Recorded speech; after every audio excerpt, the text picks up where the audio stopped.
Dystopian novels like The Hunger Games and the Divergent series have become widely popular around the world. War, death, despair, oppression, and environmental disasters. The worst-case scenarios of the future all come true in these novels. They often top bestseller lists despite their grim nature, or perhaps because of it. But Robert Sawyer, a renowned science fiction writer from Canada, sees a downside in the trend. The Nebula Award and Hugo Award winner believes science fiction should be a province of utopia in which the world gets better, not worse. What do you think of the increasing popularity of dystopian novels? Science fiction used to be very much the province of utopia, the only place where we talked about the fact that the world was getting better and someday might be almost perfect.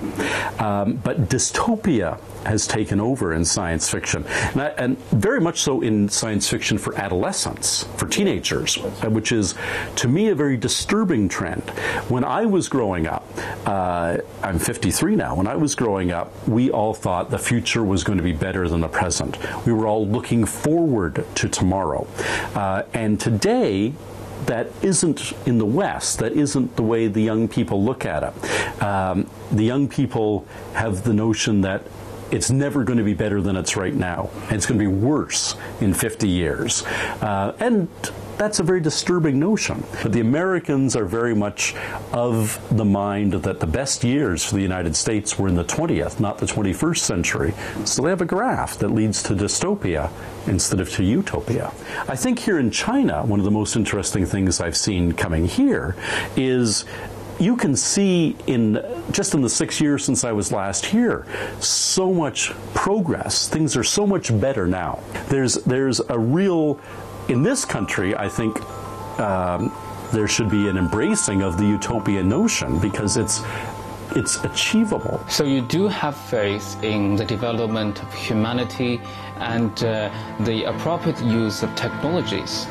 Faith is always a loaded word when we're talking in rational terms, but I think humanity on balance is a positive force. Almost all of us will do good rather than bad given the opportunity. Will cooperate rather than compete given the opportunity.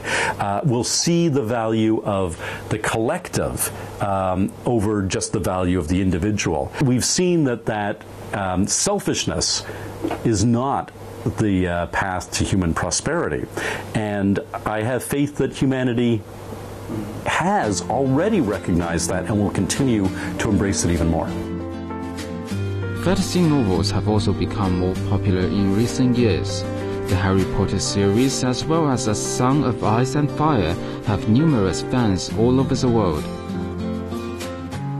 However, Sawyer believes a clear line should be drawn between fantasy and sci-fi. Sawyer said it's important for sci-fi writers to develop characters that go beyond good and evil, adding that their characters should also correspond to real-life figures. Some fantasy novels have become really popular, like the Harry Potter, while the hard, serious science fictions, their popularity somehow has declined over the years. Yes. What do you think as a reason? September 11th, 2001. The attacks on the World Trade Center, the Pentagon, and the attempt to destroy the White House. That changed the American character. And since that time, now that's 12 years now, they've been looking for good to triumph over evil. They perceive as evil those who attack them. They perceive themselves as good and virtuous. There is a literature that is devoted to the battle between good and evil, that has absolute villains and absolute heroes. And that literature is fantasy fiction. So the complexity of characters is also very crucial for science fiction. Yes, and I think it's a real difference between science fiction and fantasy, because fantasy has these archetypal characters: the hero, the wizard, the wise man, the companion, the fool, the villain. Science fiction doesn't have those characters, normally, good science fiction, because they don't exist in real life. There aren't heroes, there are people who are conflicted. There's some good and some bad in them. Science fiction is still dealing with human beings, with complex characters, whereas most fantasy, especially what we call high fantasy, Lord of the Rings, for instance, or Harry Potter, is dealing with these archetypal characters that have no correspondence to the real world. Mm-hmm. So what advice would you give to the Chinese sci-fi writers? Well, the biggest problem with Chinese or anywhere, with science fiction has always been that it's these two words, science and fiction. And it's not fictional science. That's a misunderstanding of the two words.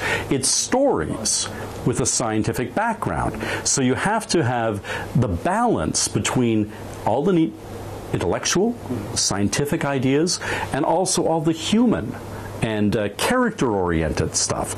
And so often, especially young people who start writing science fiction, young men in particular, they're intrigued by technology, and they write about spaceships, and they write about space battles, and they write about all sorts of exciting technological things, but nothing that touches the heart. Science fiction has to do both to succeed.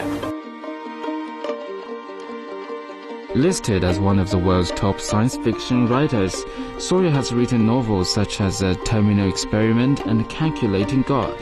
He's won the world's 3 biggest awards for science fiction: the Nebula Award in 1995, the Hugo Award in 2003, and the John W. Campbell Memorial Award in 2006. Sawyer believes science fiction is the literature of the universe. This has led him to include weighty topics such as politics and religion in his writing.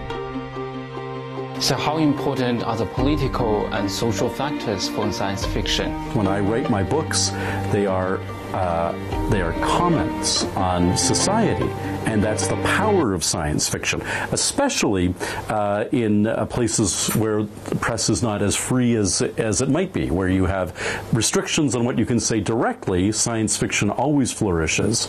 In the Soviet Union, science fiction was very powerful as a way of speaking truths that could not otherwise be spoken. How to understand the religious elements in your novels? And what do you think the relation between science and religion? Well, for me, as I've said, there's nothing that should be believed simply because somebody tells you to believe it.